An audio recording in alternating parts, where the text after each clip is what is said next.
Am I the a-hole for not babysitting my ex-husband's kid? My 30 female ex-husband, 32 male, and I have 2 children, 4 male, 2 female. We have been divorced just about 6 months, and he is now expecting a baby with his new girlfriend. I'm admittedly not over him. We were together 10 years, my entire adulthood. It wasn't a messy split, and I'm still bitter and hurt about it, while it seems to have completely moved on somehow. When we had our oldest, neither of us wanted him in daycare. No judgment, we just didn't feel comfortable. So I stayed home and eventually started my own business that allows me to work 99% remotely. My parents are also local and retired and help me out as much as they can. This arrangement works for me, and I get to spend time with both of my kids. Now, ex's girlfriend is 5 months pregnant, and they got in a huge fight because she asked him to tour daycares, and he said absolutely not. He wants her to stay home with a baby, that none of his kids are to go in daycare as admittedly the ones here do suck. He called me to vent and I listened. Then he dropped a bomb. He asked if I would be willing to take care of their baby, since I'm home with our 2, and get help from my parents. And when I have to take the kids to the office, I can, because I own it. He then mentioned that I know how he feels about his kids in one of these daycares.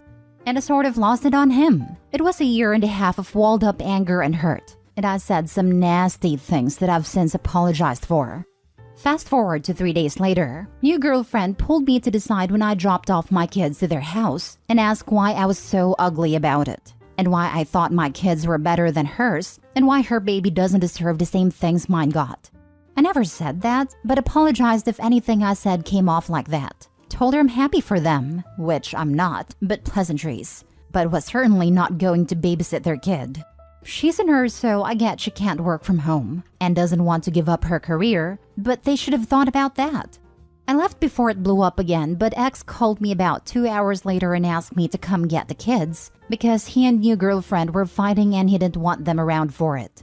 I picked them up, of course, and ex texted me on a drive home and asked, again, if I would babysit for them for $200 per week.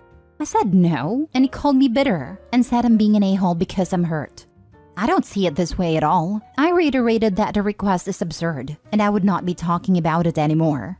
This was yesterday, and all day today new girlfriend has been texting me and having her friends and family review bomb my business. I'm not worried about it. My clients know my work. Ex-husband hasn't said anything else but has been shorter with me in our conversations about our kids. So am I the a-hole for refusing to keep my ex-husband's new baby? Now for the top comments before reading the mini updates. Not a-hole. You are never obligated to take care of someone else's child. Also, if you haven't actually provided services to her and her friends/family, send a cease and desist letter. It can be defamation. 100% on this. It's supremely crappy for her to be entitled about the childcare, but to adversely affect your income this way is criminal. This. X needs to put a stop to this, because affecting OP's income also affects the children they share. Not a-hole. I don't understand how they can possibly expect you to watch their children. This is not your responsibility. Does he know that you're still not over him? Asking because it sounds like he could be using your feelings for him to guilt you into this. Stick with a resounding no. He knows. I made a stupid mistake right after the divorce was final, right around the time I got new girlfriend pregnant. Ouch. And fell for his regret speech. We had sex, and I told him I didn't want this either, and maybe we could work on things. We had been having the start over conversation up until new girl found out she was pregnant, and he finally told me about it 2 months ago. My heart is broken, but logically I know we're done here. I'll get past it. You have no idea how badly I wish I could give you a hug. I'm sorry you're going through this, and that is clearly using your feelings against you. Yes, you made a mistake, but you were/are in love, and that makes us do stupid things. Still doesn't mean you deserve to be taken advantage of. You should stop letting him rant to you about his life. Just discuss the children only, nothing else. And get a cease and desist for girlfriends, friends, and family for trying to ruin your business. Not a-hole. And you should consult a lawyer about the review bombing. Sue them. The thought of being back in a courtroom with my ex and his new girlfriend makes me want to projectile vomit. I'm like 80% sure Google has a resolution for this. It's midnight here now, but I'll be looking at my options tomorrow. I'm more annoyed than anything. Now for the mini updates. Thank you for all the support in the comments. I probably can't reply to all questions, but I will try to answer some as I come across them while I have some free time. A few of the repeat things I've seen addressed below. It looks like Google has flagged the influx of reviews for spam, and I did call my lawyer to see what she recommends going forward.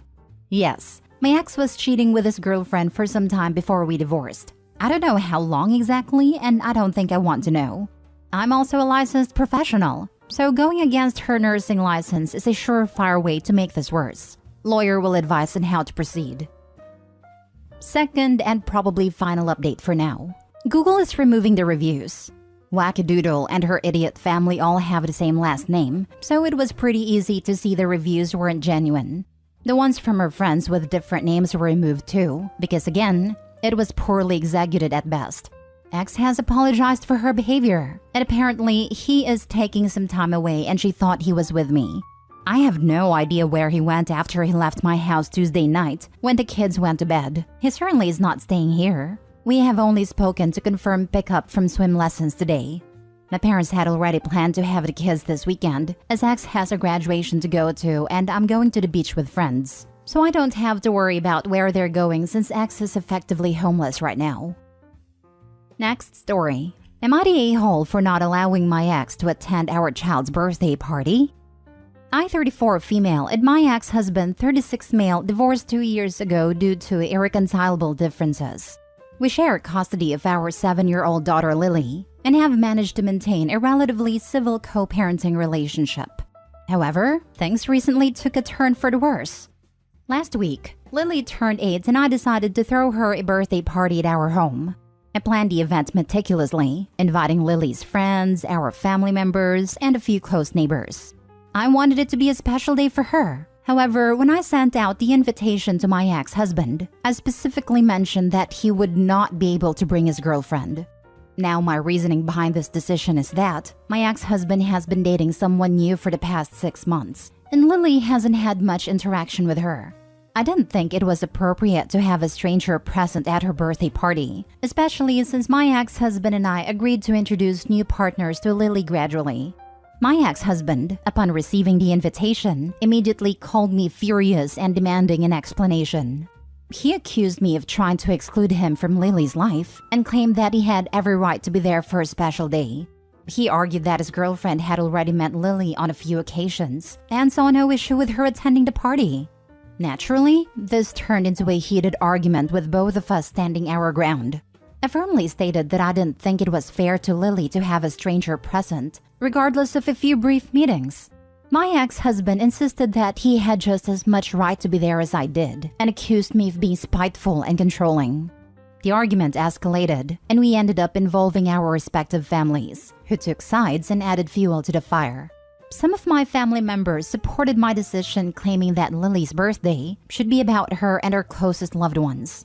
However, my ex-husband's family argued that he should be allowed to attend, and that his girlfriend was an important part of his life now, and therefore she should be included. We couldn't reach a compromise, and in the end, my ex-husband threatened legal action if I didn't allow him to attend a party. This left me feeling torn between wanting to make Lily happy and not wanting to escalate the situation further. Am I the a-hole for excluding my ex-husband from our daughter's birthday party? Added to answer a few questions. Lily has no opinion. Her only concern is having all of her friends there and making sure the flavor of her cake is up to her standards. As her father and I have 50-50 custody and the birthday parties during my time, I feel like I have a large say in this. Additionally, she has met the girlfriend twice. They haven't exchanged more than a few hellos and she would not be comfortable alone with her. Therefore, I do not feel that it's appropriate to invite her. My ex-husband is free to come. His girlfriend is not. Everybody sucks here. Your daughter is turning 8 and she's not a toddler. She has met the girlfriend and she's old enough to understand that you and your ex are not together, and you both will have other relationships. You don't get to control your ex when it comes to his personal life. He is in the right on the general topic, but he cannot demand to be a guest to your home or to the party. He can choose to come alone or not. Sounds like the two of you are at the dumb point of needing double events for everything that involves your child. When standing your ground with an ex means your child is hurt by the outcome, you're both a-holes. You say your daughter has no opinion, but then say she wouldn't be comfortable with her. Which is it? Comfortable alone with her. She has no opinion regarding having the girlfriend at a party, where there are probably plenty of people, but probably would feel different in a one-on-one situation. Not the a-hole. You invited him, but you are not required to have his new woman in your home. Honestly, if the OP had just been forward, I don't want your girlfriend in my house. He can either go or not. It's her legal time. He's not required to be part of it. She's not even excluding him. She's excluding the girlfriend. But she's the a-hole for trying to make it about the daughter. OP, stand your ground, but don't try to make it seem like your kid cares. You're allowed to not want people in your home. This. If you aren't comfortable hosting his new girlfriend, own it. Trying to blame it on your daughter isn't right, isn't fair, and isn't helping. You are welcome to come to Lily's party, but I am not comfortable having your new squeeze here. If you would rather have a celebration with Lily on your own, that's fine with me. Divorce is hard enough on kids, but your response is coming off very much like a control need, and it's unnecessary. My ex went through a few girlfriends before his wife, and they never missed an event. I want him happy and present, and frankly, his wife ended up being the best thing to happen to him. Your love for your child needs to be greater than your need to control. This is nonsense to react this way. Your ex is the a-hole for the court threat. Do better. Both of you. Everyone sucks here. Next story. Am I the a-hole for telling my father-in-law that his wife, my mother-in-law, keeps asking us for money? My 33 female and my husband Mateo, 31 male, have been married for 4 months, together for 3 years. When we were dating, his mom used to randomly call him up and ask for money anywhere from $2,000 to $6,000. He told me that she had been doing it for years, but he didn't care because he had a high-paying job and had a disposable income to give her money. Now, my father-in-law is a successful businessman in his city, and I was told that they had joint accounts, so I always found it a bit odd that she asked her son for money. When we got engaged, we discussed his mom's monetary requests, and my husband agreed he would put an end to it, and he did. She stopped calling after he refused to give her money. Last Tuesday, my mother-in-law called and asked my husband for $15,000. She said she needed it for vacation. After he told her no, she sent me a lengthy text message saying that I had no right to get involved in a mother's relationship with her son. I didn't respond. I asked my husband if his parents were having money troubles, and he said that everything is fine as far as he knows. Well, today my father-in-law and sister-in-law, husband's younger sister, came over for lunch. My father-in-law was helping us choose a bottle of wine when I asked him if everything is okay at home. He looked at me confused and asked what I was talking about. That's when my husband told him about her calling us for money. It turns out that my mother-in-law has been secretly asking my husband for money in cash. My father-in-law told us that she was withdrawing cash from the bank last year and told him it was to help pay for our wedding. But she lied. She never gave us a dime. My father-in-law left immediately, and hours later, my mother-in-law called crying, saying that I have a big mouth and ruined her life. My father-in-law wrote us a check to pay us back and is temporarily separated from my mother-in-law until he feels he can trust her again. My husband's maternal relatives are calling us and saying that I'm a giant a-hole. Am I the a-hole for bringing it up to my father-in-law that my mother-in-law is secretly harassing us for money? Edited to add, we were told tonight that she was using the money to buy lavish gifts for her friends and pay the rent. Not a-hole. You're not the one who has been lying and leeching for money. Hope your father-in-law divorces her.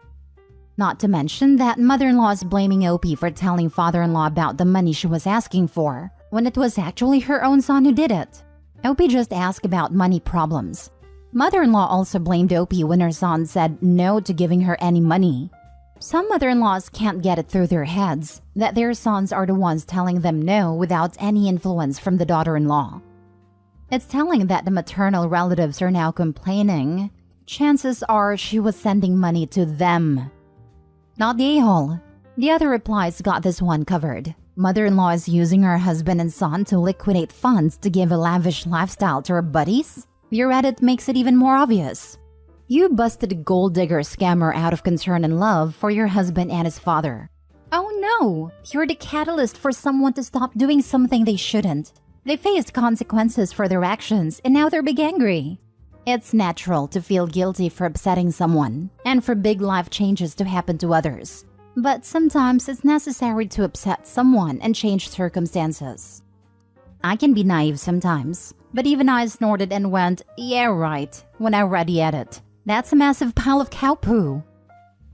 Next story. Am I the a-hole for telling my former father-in-law he can't buy compliance? My ex asked me fairly last minute to change the custody arrangements for the summer. Her father wants to take her and the kids overseas, but the days would overlap with my days. I already have plans made, including some things that have been paid for. Her father called me after I told her no and offered to pay me to change my plans. I still said no. One of the days he wanted me to cede is one of my children's birthday. I have already planned the celebration, and I want this celebration to happen. He said they will celebrate the birthday on the trip and it will be more fun for everyone. He also said I could use the money to do something cool with the kids. I still said no. My ex told the kids about the trip and some of them want to go and are upset with me. The older understand and are fine with the plans remaining, but I think the younger kids just can't see the big picture. I just hate disappointing them. Am I being an a-hole? Not the a-hole. Why can't ex and her father change their plans? Probably because it's last minute, which is still not OP's problem. Not the a-hole. So she planned bad, but expects OP to change his plans, and then told the kids about it when OP said no, which is unacceptable. Not the a-hole. It was really crappy of your ex-father-in-law to tell the kids about the trip before having permission, so they'd be disappointed. It's also crap of your ex and father-in-law to plan a trip during your days, and during one of your kids' birthdays. They can take the trip on their days. They need to realize it's not about the money. If ex-wife and or ex-father-in-law have dual citizenship, they might actually be trying to kidnap the kids and keep them in a country that OP can't get them back from. I'm wondering if this is their plan too. I wouldn't be letting anybody take my kids overseas or even to another state.